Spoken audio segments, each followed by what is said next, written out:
안녕하세요. 건축가 태서입니다. 반갑습니다.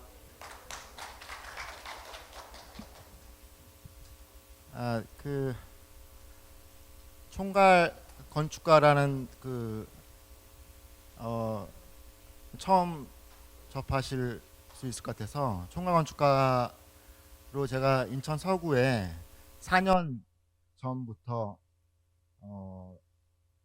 왔었어요. 그래서 총괄 건축가 역할이 우리의 도시, 우리의 마을이 어떤 비전을 가지고 어떤 방향으로 그 도시를 계획할 것인가, 그런 기획을 하고 계획을 하는, 그리고 도시의 비전을 만들고 그 비전을 실천하는, 실행하는 그런 역할을 하는 역할을 해왔습니다. 그래서 4년 동안 해왔는데, 그래서 제가 인천 서구에 이제 많이 주민들이 저보다 더 잘 아시겠지만, 우리 도시가 좀 환경적으로 좀 많은 문제들이 있잖아요. 그래서 그런 문제들을 정면으로 개선하고, 공공건축과 공공적 활동을 통해서 도시를 더 어떻게 하면 더 친환경 도시를 만들 것인가, 그런 고민들을 계속 해왔습니다. 그래서 저희 도시의 방향성을 스마트 에코 시티라고 이름을 붙였고, 스마트 에코 시티에서 에코 친환경 도시를 우리가 만드는데 스마트하게 만들자, 그런 의도를 담은 그런 명칭입니다. 그래서 오늘 제가 가져온 발표 주제는 스마트 에코 도시, 스마트 에코 미래 도시, 그러니까 우리의 방향성, 앞으로 지금은 뭐 여러 이슈들이 있지만 우리의 미래는 이런 방향으로 간다. 그래서 거기 안에 여러 가지 요소들이 있어요. 그게 문화적인 요소들도 있고, 건축적으로 환경적인 요소들도 있고, 그것들이 모여서 우리가 도시를 만들기 때문에 전체적인, 그래서 이 도시의 방향성에 대해서 제가 오늘 말씀을 드리도록 하겠습니다.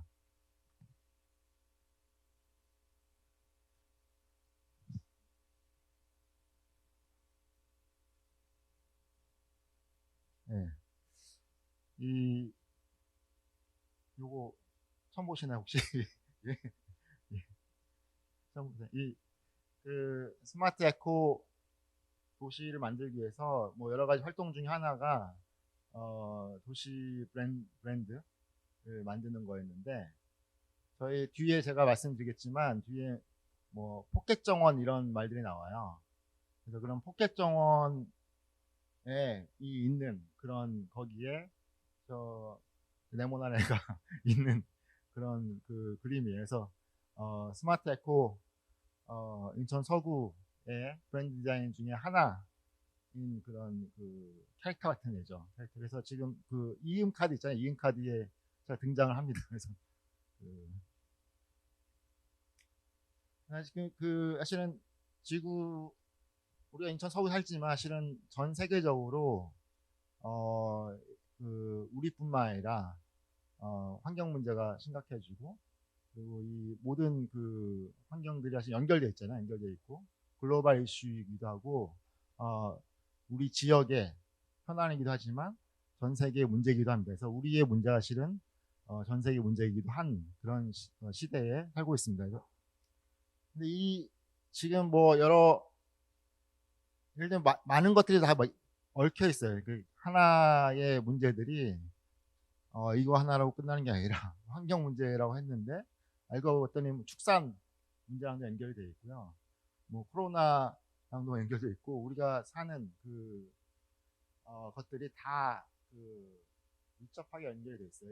사실 뭐 축산에 대한, 뭐 오늘 축산 얘기를 하지는 않지만, 어쨌든 굉장히 지금 지구 온난화의 문제, 이 바이러스의 문제, 이런 것들이 다 실은 굉장히 밀접하게 연결이 돼 있고, 우리가 소비하는 어, 그 축산업을 통해서 소비하는 것들 때문에 지구 온난화가 생기고, 그것 때문에 다시 우리 환경이 문제가 생기고 이렇게 계속 그 악순환이 되는 그런 것들이 이제 발생하게 됩니다.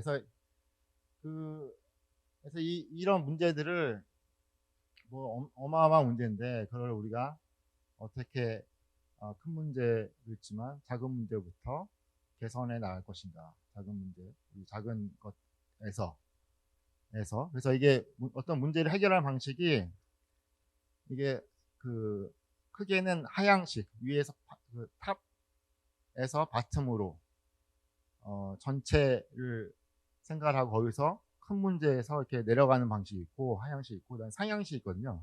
바텀업이라고 하는 바텀업 방식. 그래서 우리의 주민들의 액티비티, 역할 이런 것들이 모여가지고 오히려 큰 문제를 해결할 수 있는 그런 방식이 같이 저희 스마트 에코 시티에 같이 들어 있습니다. 그래서 우리의 작은 예를 들면 동네 공공 건축물, 동네에 이제 그 주민센터를 하나 짓는 것도 굉장히 이제 동네에서 큰 일이죠. 큰 일인데 어떻게 보면 서구 뭐 구청이나 시청 입장에서는 큰 일이 아닐 수 있어요.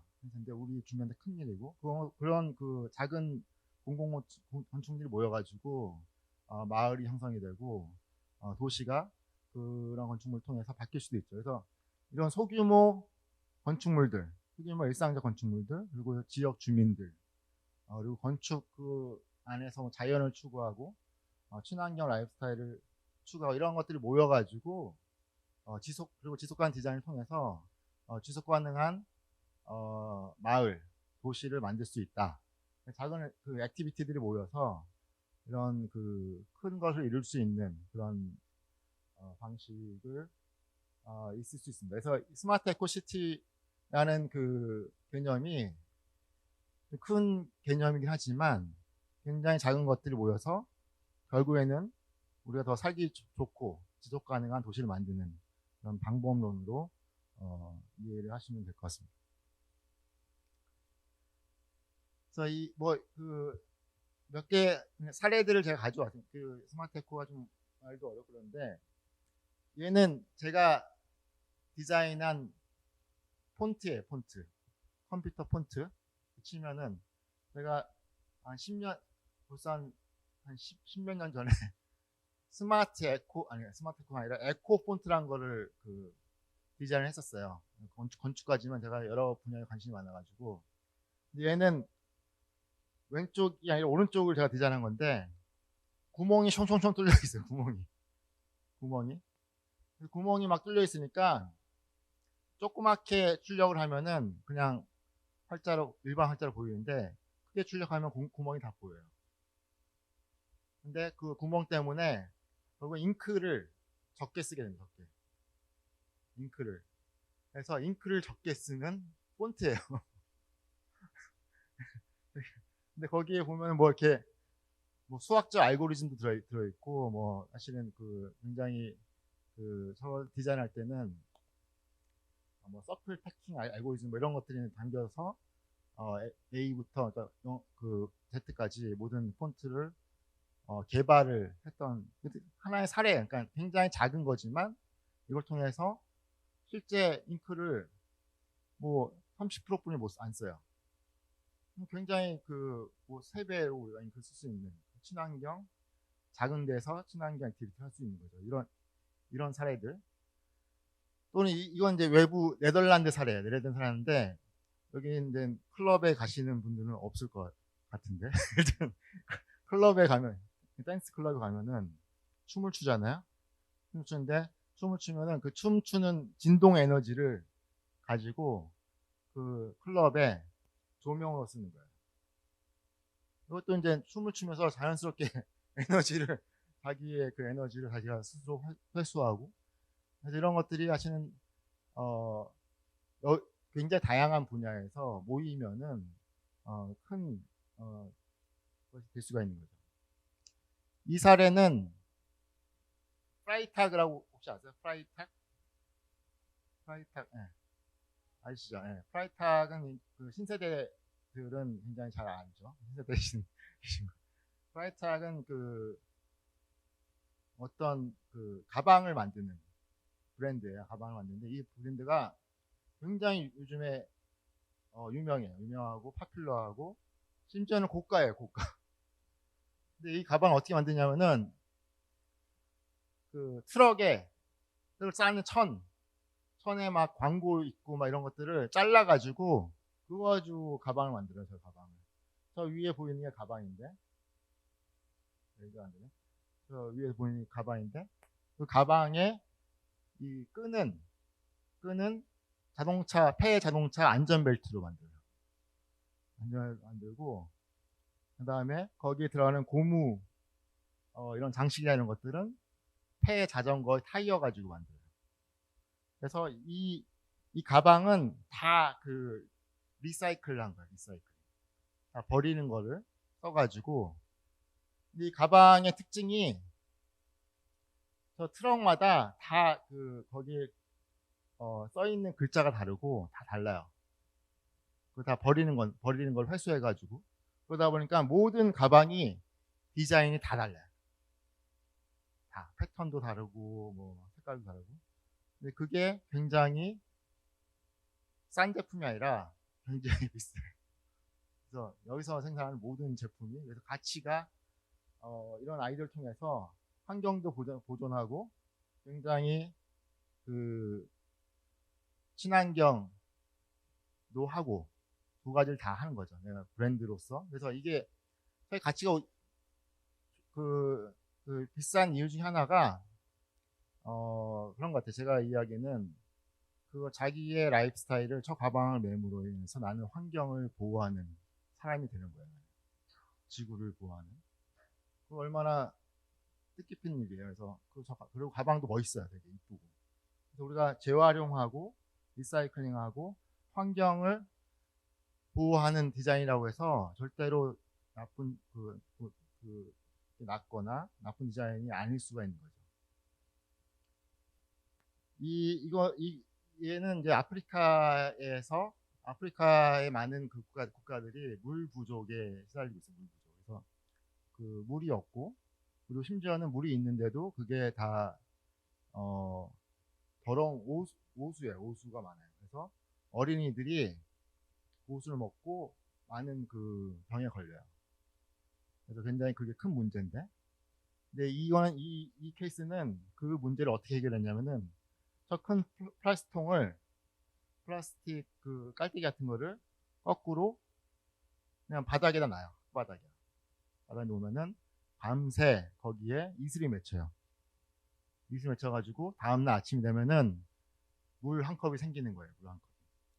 공기 중에 있는 수증기를 얘가 모아가지고 물로 만드는 거죠.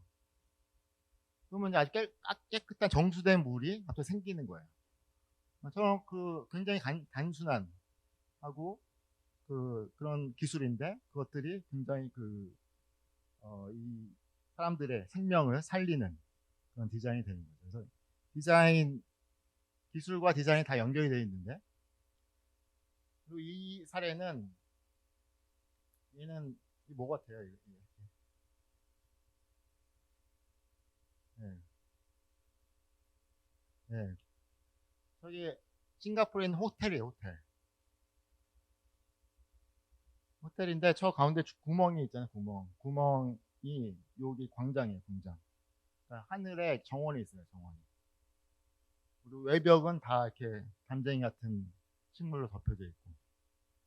그래서 거의 그 고층 타워인데도 불구하고 굉장히 멀리서 보면은 이렇게 큰 나무가 있는 것 같이 보이고, 그런 건축물들이 싱가포르는 굉장히 많아요. 그런 올라가면은 그냥 뭐 방만 있는 게 아니라 이런 잔디밭이 나온 광장도 나오고, 그래서 입체적으로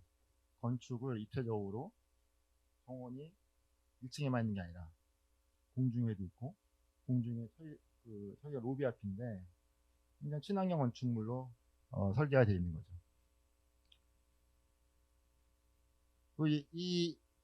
얘는 지금 싱가포르에 생긴 주월이라는 공항의 건축물, 공항 구석 건축물인데, 이 건축물이 생기기 전에는 우리나라 인천국제공항이 세계 1등이었어요. 이건 생기기 전에. 근데 이건 생기니까 1등이 뺏겼어요. 그래서 싱가포르 창이 국제공항이 지금 전 세계 1위입니다. 근데 그 이유 중에 하나가 이 건축물이에요. 이 건축이 지어졌어요. 지어졌는데 이 건축물에는 위에서 보면 이렇게 도넛처럼 생겼는데 안에 들어가면은 어마어마한 폭포가 있어요. 이게 건축인데 건축물과 폭포 하나로 일체화되어 있어요. 일체화. 여기 자세히 보면은. 그래서 그 공항의 부속 건물이에요. 여기 가서 이제 체크인하고 뭐 음식도 먹고 쇼핑도 하고 그런 건물인데 들어가면 쇼핑몰 같지가 않고 식물원 같아요. 식물원 같은 공항 건물을 만들어 놓았는데 이게 어마어마한 완전히 첨단 친환경 에코 건축물이죠. 이 건축물이 너무너무 인기가 많고 사람들이 다 이거 보러 가요. 심지어 싱가포르 시민들은 공항에 이 건축물에 가려고 가기도 하고. 그래서 이 건축물이 오픈하고 나서 거의 싱가포르 1위예요. 1위. 그러니까 어마어마한 사실은 영향력이죠. 많은 사람들이 싱가포르 창의공항을 선호하게 돼요. 그럼 국가 경제에 어마어마한 또 도움이 되겠죠. 그래서 이게 친환경 건축물이 그냥 단순히 뭐 태양광 붙이고 뭐 이런 게 아니에요. 완전히 얘는 복합 건물이에요. 복합. 내가 여기 있는 것이 식물원인가, 쇼핑센터인가, 공항인가, 이게 뭐 이런 모든 것들이 하나로 자연 안에서 건축과 자연 안에서 하나가 된 그런 사례입니다. 이건 제가 디자인한 부산 용두산 도시 마스터 플랜이에요. 그래서 한 12년 전에 제가 당선이 됐던 부산 마스터 플랜에 만들어지지 않았습니다. 근데 이제 그 컨셉이 용두산의 건축물과 산과 뭐 이런 상업시설이 다 이렇게 융합되는 그런 개념으로 설계가 되어 있어요. 그래서 산이 이렇게 융기가 돼가지고 호텔이 되고 건축물이 되고 뭐 계곡 안에 그 상업시설이 있고 식당이 카페가 있고 뭐 이런 그 컨셉으로 설계가 되는 겁니다. 그래서 아까 그 전에 보였던 그런 융합적인 자연과 건축이 하나가 되는 그런 사례로 보여줬습니다. 그리고 이거는 뭔지 아시죠? 네, 서울시청은 설계를 했습니다. 설계를 유건 선생님이랑 같이 했고, 근데 이 서울시청은 전 세계에서 가장 높은 실내 가보시면은 전 세계에서 가장 높은 수직 정원이 있어요. 수직 높은 기네스북에 올라갔습니다. 10층 높이에. 근데 원래 이 디자인의 핵심 컨셉은 이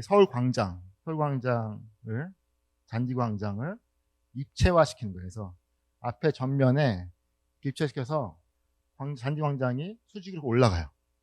그래서 그 안에 수직 광장이 있고 그 위로 올라가면은 저 위에 뾰록 튀어나온 부분이 시민들을 위한 갤러리, 카페, 그다음에 다용도 공간 이런 것들이 있습니다. 그래서 굉장히 당시에 어마어마하게 친환경 건축물로 설계가 되어 있습니다. 그래서 이 수직 광장을 에코플라자라고 저희가 이름을 붙였고 이 수직 광장에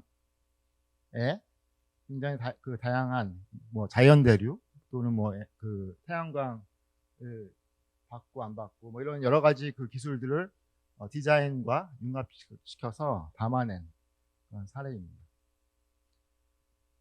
이것도 이제 계획이 아니었는데 이런 건축물의 공공시설이었는데 석유공사 건물인데 여기에 이제 이런 다양한 에코 기법들을 이용해서 비가 오면 물 받아가지고 자기가 쓰고 그리고 건물 외피에는 태양광 에너지 받고 뭐 이런 다양한 에코 기술들이 디자인과 결합돼 가지고 만든 에코 디자인으로 설계된 그런 사례입니다.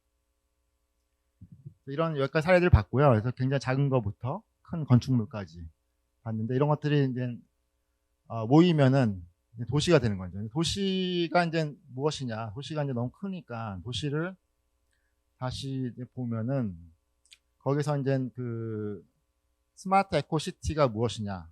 스마트 에코시티를 어떻게 만들 것이냐에 대해서 5가지 요소를 만들었습니다. 그래서 5가지 요소는 크게 가운데에 3가지가 있어요. 3가지. 3가지는 물리적인 요소예요. 물리적인 요소.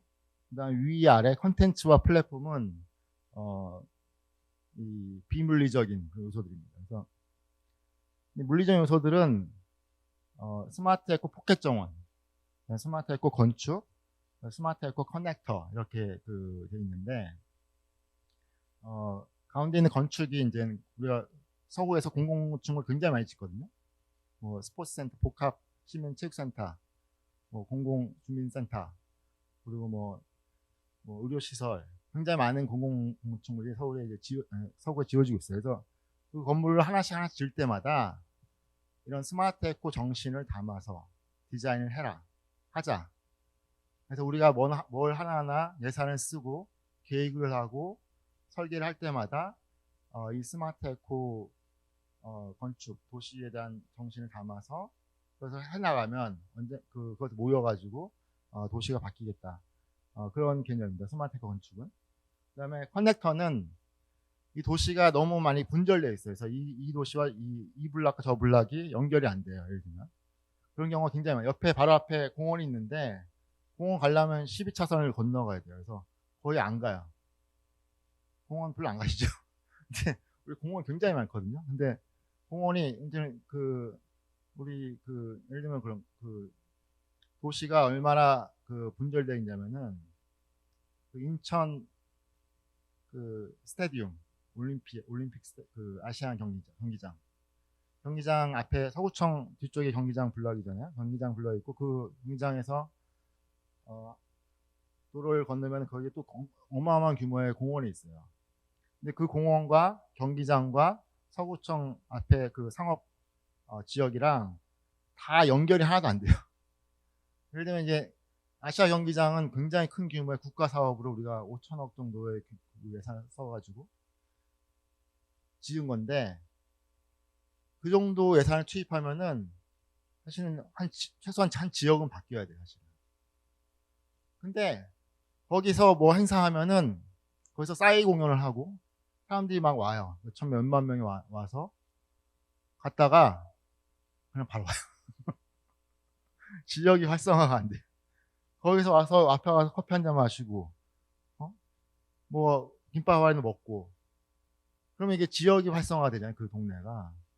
근데 그만큼 각각의 도시를 구성하는 요소들이 부분들이 서로 연결이 너무 안 되고 있다. 연결을 했을 때 그 시너지가 생기고 그 시너지를 통해서 도시가 더 좋아질 수 있겠다.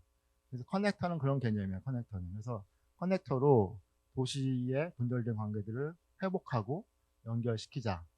도시를 연결하고 서로 간의 시너지를 발생할 수 있는 관계로 만드는 장치가 커넥터입니다. 이거는 이제 뭐 너무 크잖아요. 이게 뭐 하나 하려고 그러면 예산도 많고 뭐 몇십억, 몇백억 드는 그런 시간도 오래 걸리고. 그래서 이거 언제 이게 도시가 바뀌겠냐 이래가지고 그래서 근데 또 하나의 개념이 포켓 정원이에요. 포켓 정원. 포켓 정원이 굉장히 작은 규모로 시작합니다. 작은 규모로. 우리 동네에 12차선 건너면은 공원이 있어. 근데 거기 공원에 한 달에 한 번도 안 가요. 몇 달에, 1년에. 그렇죠. 그러시죠. 그래서 바로 앞에 그렇게 어마어마한 좋은 공원이 있으면 뭐예요? 안 가는데. 내 집 앞에 우리 동네에 조그만 포켓공원 하나 있는 게 더 일상적으로 좋겠다. 그래서 우리 동네에 포켓정원을 만들자. 그런 얘기예요. 그래서 포켓정원을 조그만 거를 많이 만들어가지고 그게 오히려 매일매일 나의 삶에, 나의 일상에 더 큰 도움이 될 수 있겠다. 그리고 스마트 포켓정원이라는 개념이 3가지가 도시의 물리적인 건축과 도시를 만드는 그런 구성 요소입니다. 그래서 포켓 정원은 훨씬 바텀업으로 작은 것들이 모여서 크게 큰 것이 바뀔 수 있고, 나머지 것들은 서로 연결하고, 그리고 이제 문화적인 컨텐츠, 이게 포켓 정원 만들고 뭐 만들었는데 거기에 시민들이 안 가요. 뭐 커뮤니티도 안 생기고, 그러면 그게 이제 활성화되고 사람들이 거기서 모여서 반상회도 하고 이야기도 하고, 그게 이제 컨텐츠예요. 컨텐츠가 우리가 여기서 지금 저희 여러분들이 모여가지고 이런 대화를 나누고 커뮤니티가 형성이 되는 것처럼, 그럼 거기서 이제 컨텐츠를 어떻게 여기서 만들어 나갈 것이냐, 그리고 그것들을 더 쉽게, 플랫폼은 그거를 더 쉽게 해주는 거예요. 그래서 서로 이음 뭐 앱이 있다든지 소통 1번가 뭐 이런 것들이 그런 플랫폼을 통해서 커뮤니티가 자기의 의사를 개진하고 그다음에 문화적 활동과 아이디어를 낼 수 있도록 도와주는 장치입니다. 그래서 몇 가지 내용을 더 보면은, 포켓 정원은 뭐 사례인데 이런 내용이 있어요. 그래서 뭐 대단한 게 아니에요. 그러니까 짜투리 공간에다가 이런 현대식 정자죠. 현대식 정자, 모던한 정자를 만들고 거기에 나무가 있고, 그리고 거기에 벤치가 있고, 그래서 서로 동네 주민들이 만나서 얘기할 수 있고, 그리고 여기 이런 포켓 정원을 중심으로 해서 뭐 동네 마실길이 만들어질 수가 있죠. 저희가 했던 사업 중에 회화마을 사업이 있었는데 거기에 포켓 정원들을 이렇게 넣어놓고 거기를 이제 동네 마실길로 이어가지고 골목길을 가꾸고, 그다음에 거기에 이제 작가의 작품을 넣고 그런 것들을 했는데, 어쨌든 이런 것들이 모여가지고 동네가 조금 더 활성화되고, 여기 모여가지고 예를 들면 저희 나무들을 같이 가꾸는 그런 모임을 할 수도 있고, 현장에서 원예 클래스 할 수도 있잖아요. 그래서 그런 것들이 사실은 이 컨텐츠와 연결되는 부분이죠. 그냥 이것만 있는 게 있어서 문화가 없으면은 얘가 여기 막 사람 쓰레기 버리기 시작하고, 그러니까 문화가 그렇게 진짜 중요한 게, 포켓 정원을 만들었는데 이 포켓 정원 관련된 문화가 없으면은 쓰레기장이 돼요. 또는 여기서 예를 들면 문화가 없으면 뭐 동네 형패들이 와가지고 소주 마시고 고성방가 할 수도 있어요. 그러니까 오히려 민폐가 되는 수 있죠. 그래서 문화가 주민들이 여기 같이 가꾸고, 구청에서는 해줄 수 있는 게 되게 한계가 있어요. 그러니까 이걸 관리를 해주고 뭐 그 정도지만은 실제로 사용하고 여기서 어떤 동네 정원 가꾸기 뭐 이런 것들이 여기 시작할 수도 있겠다, 그런 생각들을 담았습니다. 그래서 저희가 계획을 굉장히 많이 하고 몇 개인지 만들어 보고 있어요. 그래서 그러니까 이 스마트 에코 포켓 정원에 들어가는 기본 요소들이 어떤 이런 햇빛을 가릴 수 있는 차양과 휴게 시설, 그다음에 조경 요소, 나무, 그리고 뭐 약간의 IoT 기술들이 담겨져 있는 것들을 스마트 에코 파빌리온 포켓 정원이라고 합니다. 그래서 이런 서구 지도인데, 이런 애들이 이제 저희가 어디다 놓을 것인지를 다 이렇게 봤어요. 그래서 그것들을 많이 이렇게 넣기 시작하고 늘어나면 늘어날수록 서구가 스마트 에코 도시화가 될 수 있겠다. 그래서 바텀업으로, 그래서 이게 만들어지면서 시민들을 어떻게 여기에 참여시킬 것인가에 대해서 고민을 계속 하고 있었습니다. 그래서 이런 자리도 굉장히 의미가 있는 것 같고요. 여러 가지 뭐 케이스들을 이 골목에 이런 파빌리온을 만들었을 때 거기서 뭐 동네 버스킹이 생길 수도 있고, 동네 주민들이 모여서 뭐 작은 지역 행사를 할 수도 있는 그런 공간이기도 합니다. 그래서 얘네들은 뭐 화려하고 뭐 이런 게 아니라 동네의 밀착형 디자인으로 설계가 되었을 때 굉장히 활용도가 높을 거라고 보고 있고요. 그래서 이 케이스는 회화마을의 마실길에 있는 작은 포켓 정원으로 조성이 된 사례예요. 근데 이 케이스는 이게 뭘로 만들었냐면은 3D 프린터로 만들었어요. 3D 프린터. 최첨단이에요, 최첨단. 그래서 이 구멍 하나가 이렇게 거기에 이끼가 자라고 조그만 나무 식생할 수 있도록 구멍을 만들고 그 안에 이렇게 휴식할 수 있는 공간을 설정한 겁니다. 그래서 이런 그 스마트한 방식으로 우리가 에코 도시를 만드는 그런 사례로 그 전에 거긴 그냥 불법 주차하고 쓰레기 버리고 이런 자리였거든요.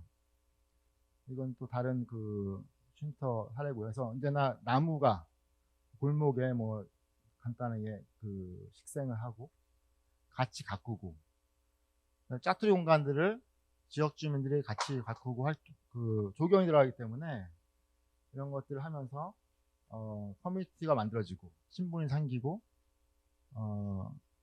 그 거기서 문화가 생길 수 있겠다. 그런 그 얘도 이제 그 스타디움 건너편에 개천 앞에 있는 그런 포켓 쉼터고요. 그다음에 이제 건축인데 건축은 당연히 이런 거야. 건축은 뭐 시멘트야. 건축은 이제 건축은 너무 삭막해. 당연한 거야. 라고 생각할 수 있지만 그게 아닐 수도 있거든요. 건축이 제가 아까 보여드린 그런 싱가포르처럼 이 건축물처럼 3층 4층 올라가는데도 나무가 있고 정원이 있고 옥상에만 있는 게 아니라 그래서 우리가 그 녹색 도시를 얘기를 하면서 굉장히 옥상 녹화에 굉장히 집중을 많이 했어요. 근데 실제로 옥상은 굉장히 가기 멀고 우리가 보는 건물은 인면이죠, 인면. 건물의 인면을 우리는 건축이 입체로 되어 있으니까 근데 입체의 모든 벽은 다 시멘트 회색인데 옥상이랑 땅에만 조금 나무 심어 놓으면 여전히 회색이죠. 그죠? 그래서 이 스마트 에코 건축의 특징은 건축물을 입체 녹화시키는 거예요. 입체 녹화시켜서 건축물의 테라스, 발코니, 중정 이런 것들을 활용해서 거기를 다 녹화시키는 그런 그 개념이 되어 있습니다. 그래서 저희가 스마트 에코 건축 가이드라인을 만들어서 우리 도시에서 만들어지는 새로운 공공건축물들, 주민센터, 복합체육센터 이런 건물들은 다 이렇게 입체 녹화가 되어 있는 것들을 뽑고 있습니다.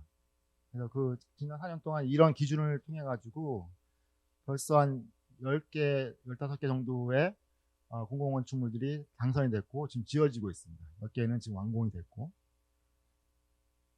그래서 도시를 입체 녹화시키자 그게 지금 이 스마트 건축의 핵심 아젠다입니다. 그래서 최근에 지어진 상생마을 쪽에 혹시 사시는 분? 상생마을 그 SK 그 공장 건너편에 상생마을에 새로 지어진 상생마을 커뮤니티 센터예요. 거기에 이제 그 완충 녹지가 있는데 녹지 그 건축물의 옥상이 그냥 공원이에요. 위에 공원과 건축물이 이렇게 합쳐져 있습니다. 융합형 건축물이죠. 그래서 앞에서 보면은 인면이 있는데 되게 볼록볼록 튀어나온 그게 커뮤니티 센터입니다. 그래서 위로 올라가면은 공원 레벨인데 공원 레벨에서는 자연스럽게 건물의 옥상이 되고 공원의 레벨에 가면 건축이 안 보이죠. 아예. 그리고 내려가면은 아래는 주민들이 모일 수 있는 커뮤니티 센터를 만들었어요. 하여튼 이게 굉장히 인기가 많아서 이 건물 짓고 나서 동네가 굉장히 지금 활성화되고 있는 걸 알고 있습니다. 그래서 그 앞에 빌라가 있는데 빌라도 재건축 계획이 생기고 그래서 이 건축물 하나를 지음으로 인해서 지역이 활성화되고 주민들이 모이고 그다음에 우리 그 지역의 가치가 같이 올라가는 그런 선순환 효과가 생기는 거죠.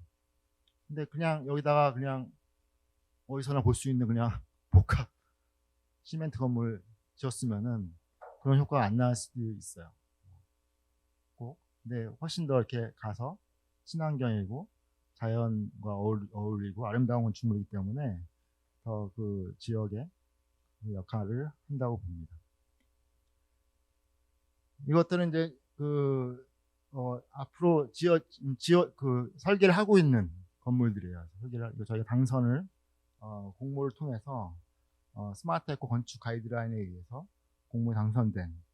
그래서 이 경우는 이제 건물 안에 산책로가 연결되고 1층은 뭐 카페고 입체적으로 건축물의 1층과 2층에 마당이 생기고 앞쪽에 있는 그 공원과 연결되고 입체적인 그런 공간이 만들어진 이 건물은 그 주민센터인데 공간 저 앞에 삼각형 공간이 안에 이렇게 돼 있어요. 그래서 입체적으로 북카페가 있고 식물원 같아요. 그래서 식물원처럼 빛이 자연채광이 되고 큰 나무가 있고 그리고 1층에는 카페처럼 시민들이 여기 모여서 책을 보고 커피 마시고 그런 공간이 있습니다. 그래서 굉장히 그 여러 가지 기능들, 뭐 북카페, 이런 그 시민 담소 휴식 공간. 네. 네? 지금 아직 그 완성이 안 됐고요.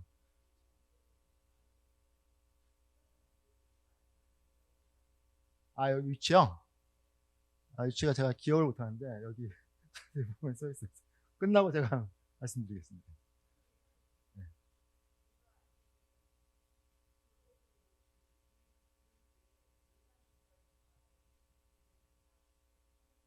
네.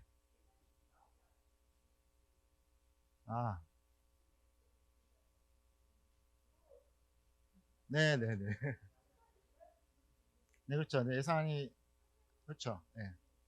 그렇죠. 예, 예산은 저희가 준비를 해가지고 그걸 맞게 이제 건축 설계 공모를 그 발주를 해요. 그래서 그걸 쓰게 되는데 그 돈을 어떻게 하면 진짜 잘 쓸 수 있을까? 같은 돈으로 같은 예산으로 어떻게 설계했을 때 더 시민들한테 더 좋은 공간을 만들고 그 지역을 그 동네를 활성화시킬 수 있을까? 대한 고민을 담아서 공모 발주를 내고 공모에 참여 건축가들이 그런 설계안을 제출한 것 중에 최고의 작품을 저희가 뽑은 거예요. 그래서 이렇게 디자인이 좋은 거예요. 그래서 그 전에도 똑같은 예산을 다 썼어요. 근데 그 전에는 그런 도시의 비전도 없고 그냥 뭐 이번에는 이런 거, 이번엔 저런 거 이렇게 중구난방으로 공모 심사를 하고 했다면 또는 뭐 최저가 입찰 해가지고 뭐 설계비가 큰 돈도 아닌데 뭐 이런 식으로 발주를 막 해서 별로 임팩이 없는 거예요. 돈은 막 몇백억 썼는데 그런 경우도 굉장히 많습니다. 그래서 우리가 작은 건축물들, 동네 건축물들을 만들 때도 이건 좀 규모가 크지만 주민센터가 아니라 복합센터인가? 하여튼 그래서 그 돈을 같은 돈을 어떻게 하면 잘 쓸 것인가, 더 그걸 통해서 동네가 어떻게 발전할 수 있고 커뮤니티가 어디서 만들어질 수 있을까 그런 고민들을 해서 당선시킨 그런 작품들이죠. 이것도 이제 여기 도서관도 있고 이것도 우리 서구가 좀 이미 이제 큰 도시가 돼가지고 여기서 지어지는 많은 주민들 공간이 굉장히 커요. 규모가. 그래서 여기도 이제 앞에 공원이 있는데 공원과 연결된 그 입체적으로 공간 설계를 해가지고 1층에는 약간 휴식 에코 파빌리온 같은 게 들어있고 2층에 가면 거기가 이제 그 라이브러리 도서관입니다. 도서관.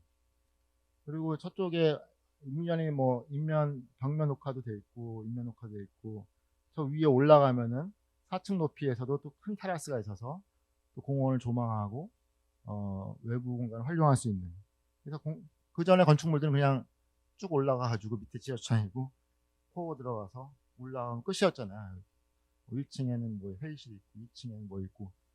근데 이 건물은 굉장히 입체적으로 설계가 되어 있어요. 그리고 내부 외부가 굉장히 그 친환경 공간을 형성이 됐기 때문에 가면은 공공건물 대부분 가면은 뭐 별로 오래 있고 싶지 않잖아요. 대부분 가서 뭐 일만 하고 오고 이런데 여기서는 머물고 싶어지는 거죠. 그래서 여기서 책 보면은 좋겠다. 그러면 책 보는 사람들이 모이면 커뮤니티가 되는 거고 그냥 공간이 좋으니까. 그래서 공간이 사실은 커뮤니티에 굉장히 중요한 역할을 한다고 믿습니다. 그래서 그런 건축물들을 우리 동네에 계속 어, 넣어주는. 그래서 뭐 건축 기법으로 하면은 뭐 이런 큰 홀을 만들어서 거기다가 큰 나무를 심고 그게 자연대를 일으켜 가지고 공기가 계속 흐르면서 그러면 에너지도 적게 쓰거든요. 공기가 계속 움직이면. 그래서 대부분의 설계가 잘 안 된 건물들 보면은 다 그냥 다 막아야 다. 그래서 다 막고 창문도 안 열고 그리고 덥대요. 에어컨 틀어. 그러니까 계속 에너지만 쓰고 공기는 나빠지고.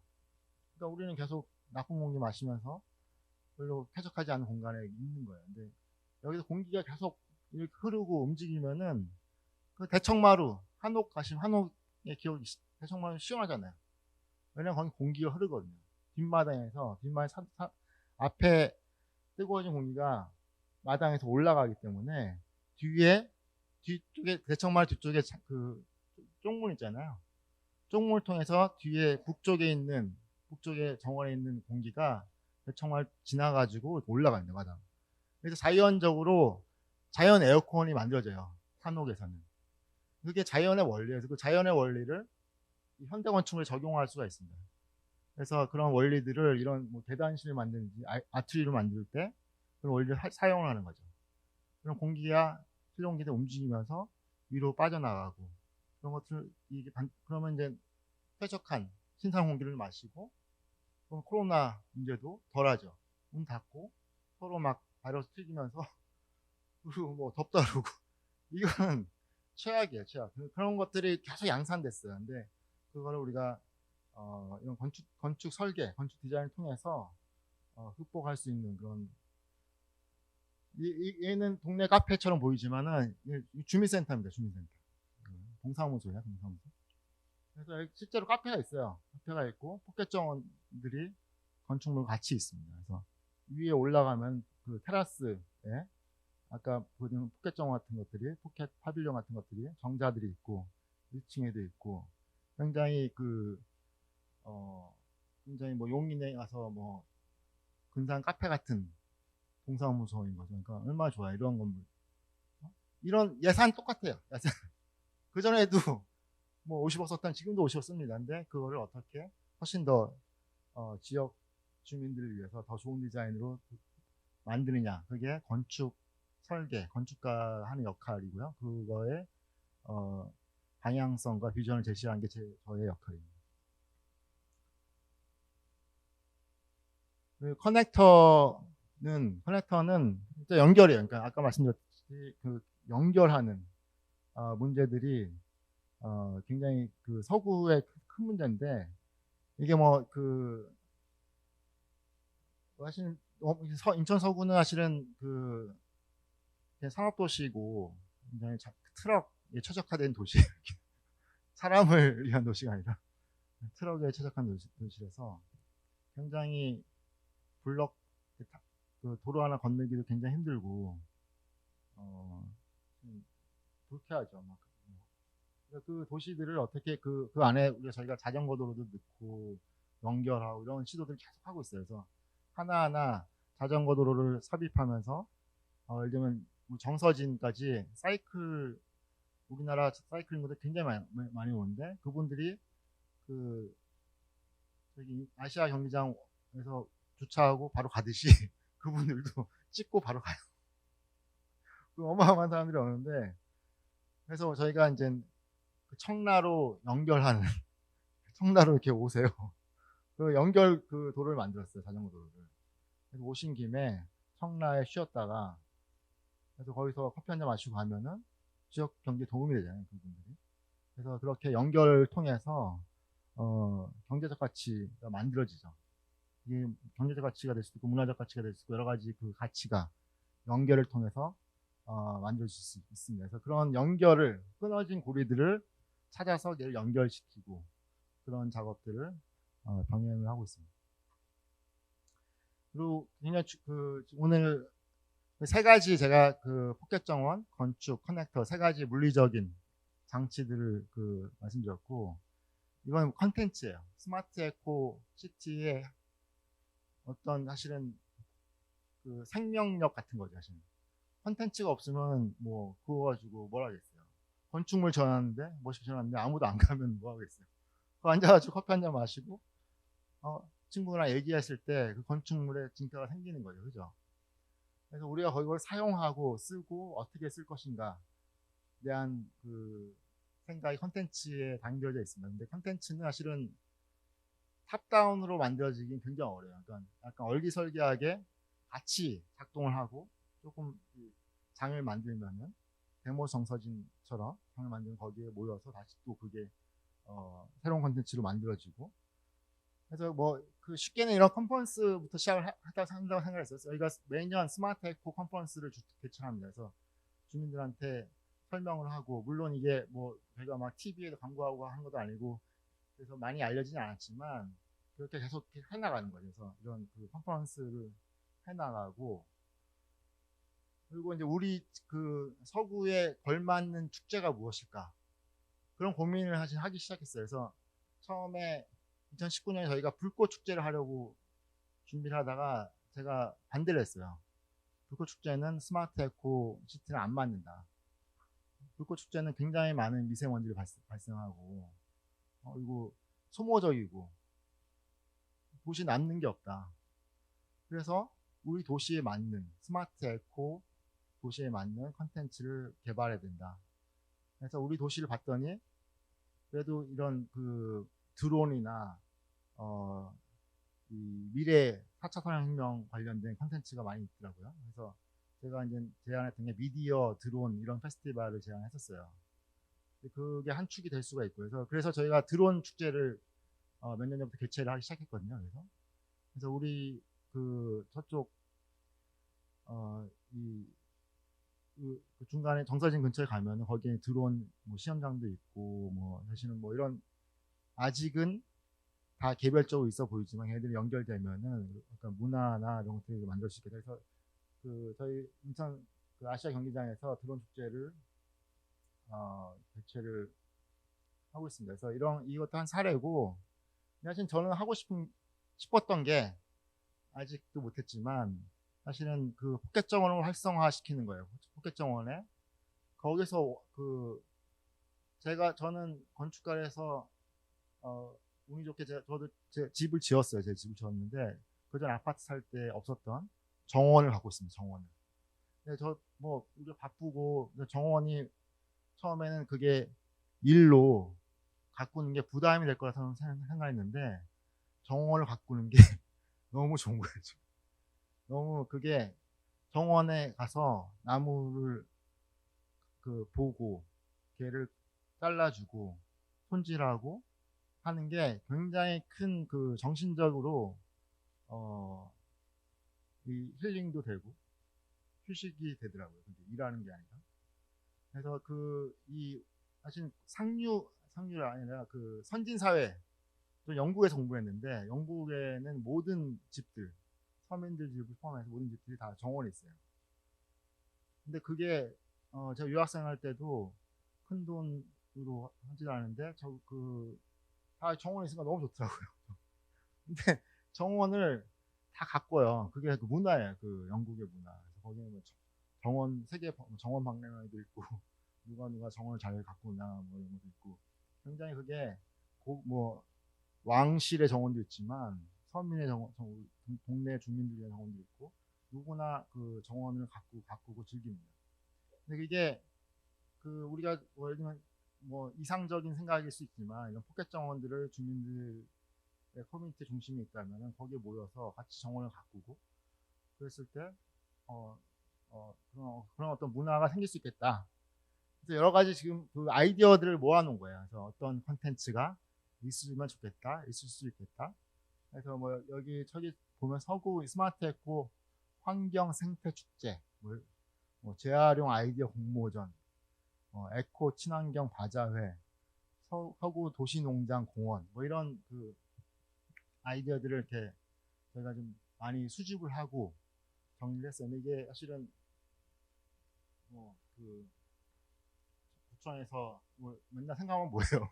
실제로 이게 안 일어나는데, 그죠? 그래서 같이 이런 아이디어들이 어떤 거는 뭐 해볼 수도 있고, 이런 또 시민들 참여에 의해서 어, 벽면 녹화 조성, 어떤 건 좀 황당한 얘기도 많아요. 벽면 녹화 조성 경진대, 반려동물과 함께하는 산책 페스티벌, 포켓 음악회 작은 쉼터, 이건 괜찮아요. 포켓 음악회 작은 음악회를 동네에 우리 아들이 뭐 바이올린 키는데 동네 초등학교 이 퀄텟이 와가지고 동네 음악회 하는 거죠.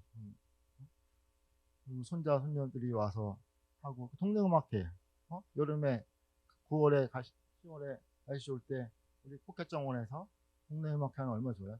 소규모로 지역 주민들 20명 30명씩 와서 같이 얘기하고 그런 음악회를 지역 구청에서 좀 지원을 해주는 거죠. 좀 그게 할 수 있도록 예산을 조금 지원해주고 모였을 때 그리고 그 지역 주민들이 모여서 그거를 주최를 하고 주관을 하고 이런 작은 그 모임들 커뮤니티들이 거기서 만들어질 수가 있는 거죠. 그래서 뭐 그런 작은 주민이 선정하는 작은 쉼터 어워드 작은 쉼터가 포켓 정원인데 포켓 정원 어워드도 만들고 사계절과 함께한 작은 쉼터 답사 인증 뭐 이런 것도 있고 주말 작은 쉼터 버스킹 작은 쉼터 이름 찾기 작은 쉼터 순회 전시회를 개최하기도 하고 그 다음에 주민이 채워가는 촘촘한 꼬마 녹지 스마트에코 보안관 점포 환경 디자인 사생대회 뭐 굉장히 재밌는 아이들이 많이 있습니다. 그래서 그 중에 한두 개라도 시작을 하면은 스마트에코 시티 시민대학 그래서 뭐 정원 아직 모르겠어. 신문이 뭔지 모르고 그걸 같이 커뮤니센터에 모여가지고 같이 그 강의도 하고 이런 거죠. 이런 것들이 이제 이 시민 환경 시장 에코 포인트 정보 앱 뭐 이런 것들이 있습니다. 그래서 뭐 더 나가면 크게 나가면 스마트 시민 에코시티 비엔날레 그래서 좀 더 큰 여기 포켓정원 초동네 이름을 다 합쳐가지고 더 큰 도시 규모의 페스티벌 비엔날레를 만들 수도 있고 그런 거죠. 그래서 이런 그 컨텐츠에 대한 아이디어들을 굉장히 많이 모아놨는데 주민들과 함께 만들어 나갈 수 있는 기반이 될 것 같습니다. 특히 교실, 환경 교실 이런 것들도 굉장히 중요할 것 같아요. 환경 교실 만들어서 같이 환경 교육도 받고 포켓 정원도 가꾸고. 마지막에 플랫폼인데 플랫폼은 이제 그 시민들이 아이디어가 있을 때 참여하고 싶을 때 더 쉽게 참여할 수 있도록 핸드폰으로 나 이거 참여할래 여러 프로그램도 올려놓고 나 아이디어인데 이거 굉장히 쉽게 그런 걸 해줄 수 있는 게 플랫폼이어서 공공에서 세팅해 놓으면 소통을 일반화라고 우리가 시작을 했는데 뭐 조금 더 뭐 이번에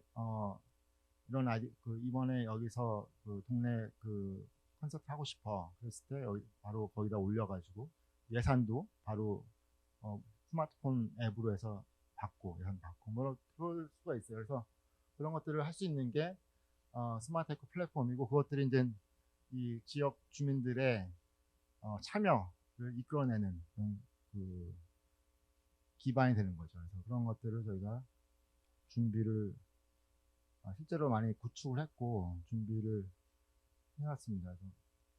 그런 사례들이 계속 이런 것들이 모였을 때 도시가 실제 물리적으로도 바뀌고 어떤 건 오래 걸려요. 어떤 건 공공건축물 큰 건물일수록 굉장히 오래 걸리거든요. 계획하고 설계하고 예산 따야지 뭐 설계해야지 지어야지 최소한 하나 짓는데 빠르면 3년 4년 5년 큰 거는 10년 뭐 이렇게 걸려요. 그래서 오래 걸리는데 포켓 정원은 좀 쉽죠. 포켓 정원은 오래 예산 오래 만들어. 그래서 그렇게 작은 것부터 해가지고 작은 것들 그리고 오래 걸린 것들 모여서 거기서 시작하면은 도시가 바뀔 수가 있다. 단기적으로 포켓 정원이 들어가고 공공건축물이 바뀌면서 점점 우리 도시가 스마트 에코 친환경 도시로 갈 수 있다. 그런 비전을 갖고 있는 계획을 갖고 있습니다. 그래서 지금까지 제가 스마트 에코 인천 서구, 그래서 그 우리 도시의 미래를 이렇게 친환경 도시로 바꾸고자 그런 비전을 가지고 지난 4년 동안 했던 여러 가지 그 케이스들을 같이 오늘 공유해 드렸습니다. 그래서 그 워크숍도 하는 걸로 알고 있고요. 그래서 이런 더 아이디어를 만드시고 저희한테 말씀해 주시고 같이 저희도 예산을 만들어서 도와드리면서 친환경 도시를 같이 만들어 나가면 좋을 것 같습니다. 네, 감사합니다.